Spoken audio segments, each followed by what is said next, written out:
Hi ನಮಸ್ಕಾರ, Raj with wonders YouTube ಚಾನೆಲ್ನ ಮತ್ತೊಂದು ವಿಡಿಯೋಗೆ ಹಾರ್ದಿಕ ಸ್ವಾಗತ. ಇವತ್ತು ನಾನು ನೋಟಿಫಿಕೇಶನ್ ಕರೆದಿರುವಂಥ GDS ಆನ್ಲೈನ್ ಎಂಗೇಜ್ಮೆಂಟ್ ಒಂದು ವೆಬ್ಸೈಟ್ ಅಲ್ಲಿ ಪೋಸ್ಟ್ ಅಲ್ಲಿ ಅಪ್ಲಿಕೇಶನ್ ಕರೆದಿರುವಂಥದ್ದು, ಯಾವ ರೀತಿ ಅಪ್ಲಿಕೇಶನ್ ಹಾಕಬೇಕು ಅನ್ನೋದನ್ನ, ಮತ್ತೆ ಫಸ್ಟ್ ಅಲ್ಲಿ ರಿಜಿಸ್ಟ್ರೇಷನ್ ಪ್ರೊಸೆಸ್ ಇರುತ್ತೆ, ಅದನ್ನ ಯಾವ ರೀತಿ ಫಿಲ್ ಮಾಡಬೇಕು ಅನ್ನೋದನ್ನ ಹೇಳ್ಕೊಡ್ತೀನಿ. ನಾವು ಮೊದಲಿಗೆ ನೋಡೋದಾದ್ರೆ ಇಲ್ಲಿ ಇದೊಂದು ವೆಬ್ಸೈಟ್ ಇದೆ ನೋಡಿ. ವೆಬ್ಸೈಟ್ ಏನಿದೆ ಅಂದ್ರೆ https:/India Post GDS ಆನ್ಲೈನ್ ಅಂತ ವೆಬ್ಸೈಟ್ ಇದೆ. ಇದರಲ್ಲಿ ನಾವು ಈ ವೆಬ್ಸೈಟ್ ಅನ್ನ ಕ್ಲಿಕ್ ಮಾಡ್ಕೊಳ್ಬೇಕು. ಅದರ ನಂತರ ಇಲ್ಲಿ ಒಂದು ಸೈಟ್ ಓಪನ್ ಆಗುತ್ತೆ. ಆ ಸೈಟ್ ಅಲ್ಲಿ ನೋಟಿಫಿಕೇಶನ್ ಒಂದು ಕಾಲಮ್ ಇದೆ. ನೀವು ಅದರ ಬಗ್ಗೆ ಡಿಸ್ಕ್ರಿಪ್ಟಿವ್ ನೋಟಿಫಿಕೇಶನ್ ಬೇಕಂದ್ರೆ ಅದನ್ನ ಕ್ಲಿಕ್ ಮಾಡಿಕೊಂಡು ನೋಡ್ಕೊಳ್ಬೇಕಾಗತ್ತೆ.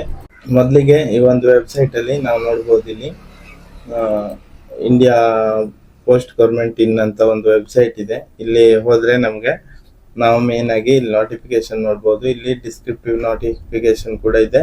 ಹಾಗೆ ಇದ್ರ ಮೂಲಕ ನಾವಿಲ್ಲಿ ಮೊದಲನೇದಾಗಿ ರಿಜಿಸ್ಟ್ರೇಷನ್ ಮಾಡ್ಕೊಳ್ಬೇಕು. ರಿಜಿಸ್ಟ್ರೇಷನ್ ಮಾಡ್ಕೊಳ್ಳೋದು ಹೇಗಂದ್ರೆ,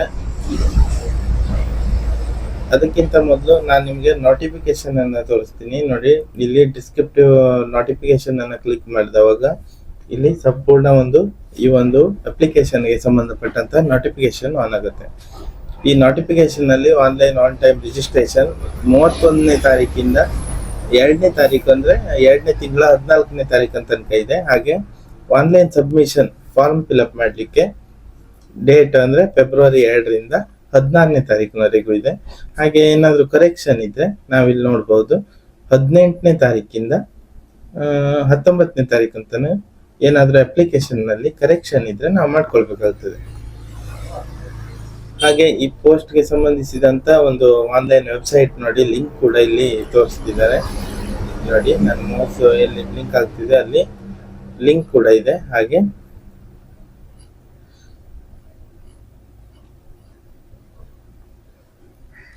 ಹಾಗೆ ಮುಂದಾದ್ರೆ ನಿಮ್ಗೆ ಎಂಪ್ಲಾಯ್ಮೆಂಟ್ ಅಲ್ಲಿ ಏನೇನ್ ಸ್ಯಾಲರಿ ಇದೆ, ಯಾವ ಒಂದು ಪೋಸ್ಟ್ ಗೆ ಯಾವ ರೀತಿ ಸ್ಯಾಲರಿ ಇದೆ, ಅದು ಯಾವ ರೀತಿ ಇನ್ಕ್ರೀಸ್ ಆಗುತ್ತೆ, ಎಲ್ಲ ಸಂಪೂರ್ಣ ನೋಟಿಫಿಕೇಶನ್ ನಿಮ್ಗೆ ಇಲ್ಲಿ ಸಿಗುತ್ತೆ. ಹಾಗೆ ಏಜ್ ಲಿಮಿಟ್ ಎಷ್ಟಿದೆ, 18ರಿಂದ 40 ವರ್ಷ.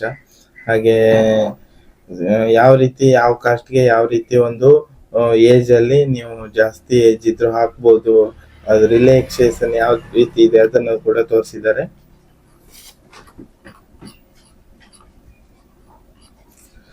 ಬಾಕಿ ಎಲ್ಲ ಮುಂದಿನ ವಿಡಿಯೋದಲ್ಲಿ ರಿಜಿಸ್ಟ್ರೇಷನ್ ಮಾಡಿದ ನಂತರ ಯಾವ ರೀತಿ ಮಾಡಬೇಕು ಅಂತ ಹೇಳ್ಕೊಳ್ತಾ ಹೋಗ್ತೀನಿ.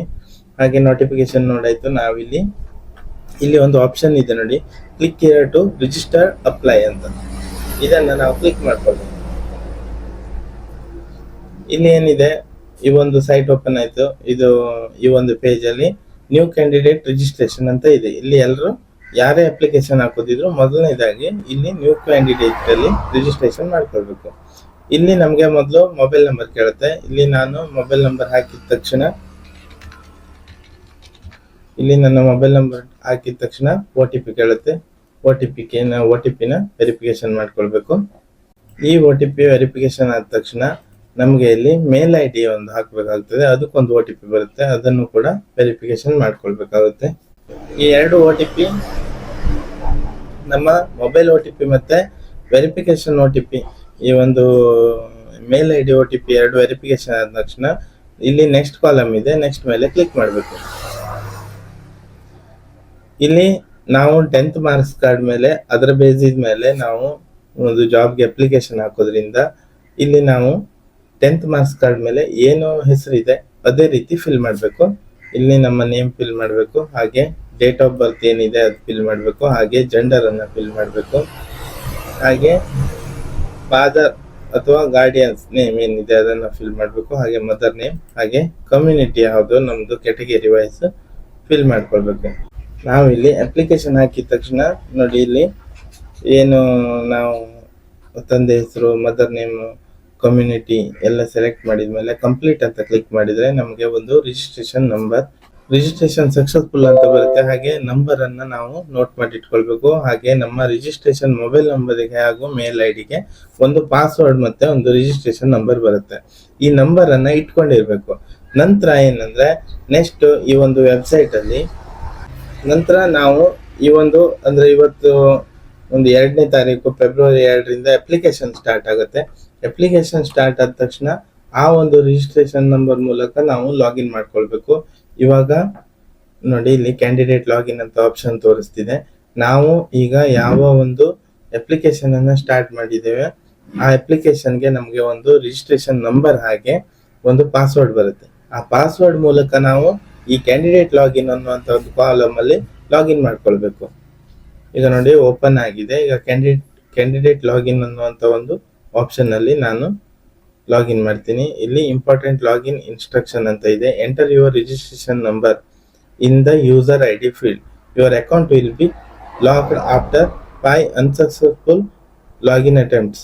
ಈಗ ನಾವೇನಾದ್ರೂ ತಪ್ಪಾಗಿ ಲಾಗಿನ್ ಮಾಡ್ತಾ ಹೋದ್ರೆ ಪ್ರತಿ ಸಲನು ರಿಜಿಸ್ಟ್ರೇಷನ್ ನಂಬರ್ ಹಾಗೆ ನಾವೇನಾದ್ರೂ ಪಾಸ್ವರ್ಡ್ ಹಾಕುವಲ್ಲಿ ಏನಾದ್ರೂ ಮಿಸ್ಟೇಕ್ ಮಾಡ್ಕೊಂಡ್ರೆ 100% ನಮ್ಮ ಒಂದು ಅಪ್ಲಿಕೇಶನ್ ಲಾಕ್ ಆಗುತ್ತೆ.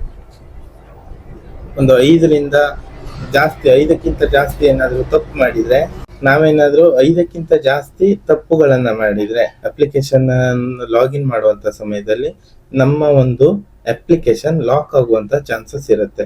ಹಾಗೆ ಇಲ್ಲಿ ಪ್ರೊಸೀಡ್ ಟು ಲಾಗಿನ್ ಕೊಡಬೇಕು.